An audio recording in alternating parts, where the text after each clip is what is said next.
Begitu pengacara Asosiasi Dukun Indonesia ini ogah melaporkan penghinaan serupa yang justru dilakukan netizen. Menurut Firdaus, penghinaan netizen terhadap profesi dukun hanya sebatas dinamika bersosial media.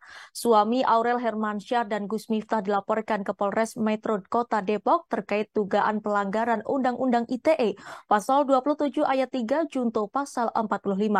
Dijerat dengan pasal tersebut, Atta dan Gus Miftah terancam hukuman 4 tahun penjara.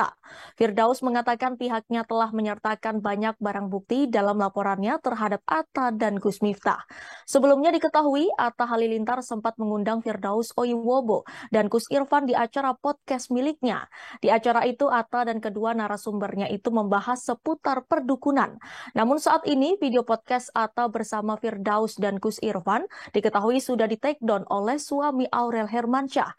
Selain melaporkan Atta dan Gus Miftah, Firdaus juga sempat menghebohkan publik dengan sejumlah kontroversinya. Mengaku sebagai Panglima Sultan, ia diminta perkarakan gelar Sultan yang kini banyak disematkan kepada sejumlah publik figur tanah air. Dirinya mengatakan diminta langsung oleh kelompok kesultanan yang ada di Indonesia untuk mengusut orang-orang yang menggunakan gelar sultan tanpa alasan mendasar. Firdaus juga mempertanyakan asal-muasal gelar sultan yang diberikan kepada sejumlah artis. Tak hanya sekedar menegur, ia pun menyebut jika nantinya orang-orang yang dengan asal menggunakan nama sultan akan diperkarakan ke ranah hukum. Bukan hanya itu saja, Firdaus dengan tegas menyebut jika Raffi Ahmad dan Andre Taulani akan ikut terseret dalam perkara ini. Pasalnya diketahui bahwa Raffi dan Andre memang kerap disebut sultan oleh netizen karena kekayaannya yang melimpah ruah. Sayangnya julukan sultan yang diberikan pada Raffi dan Andre dianggap sebagai sebuah masalah dan penghinaan terhadap sultan-sultan yang ada di Indonesia. Menariknya, Firdaus Oiwobo justru mengaku jika dirinya saja yang masih punya darah keturunan sultan enggan menggunakan gelar tersebut. Berikut ini laporan wawancara Firdaus Oiwobo dan Gus Irfan.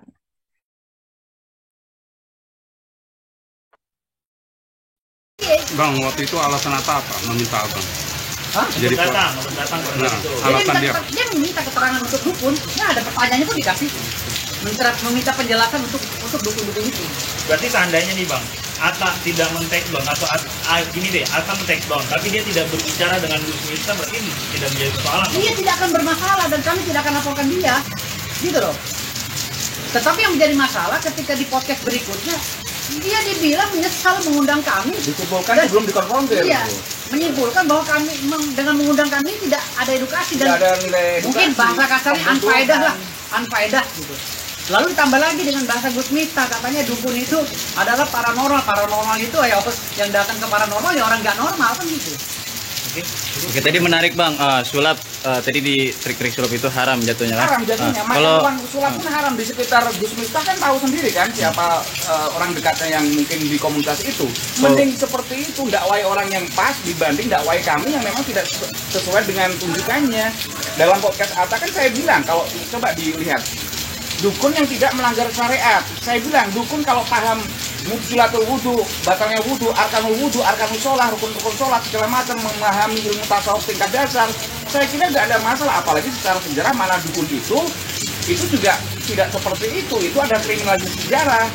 Sebagaimana dulu madrasah itu dikriminalisasi sebagai kuno, tapi sekolah itu yang paling modern, itu sejak politik etis atau politik balas budi Belanda.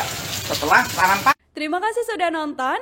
Jangan lupa like, subscribe, dan share ya.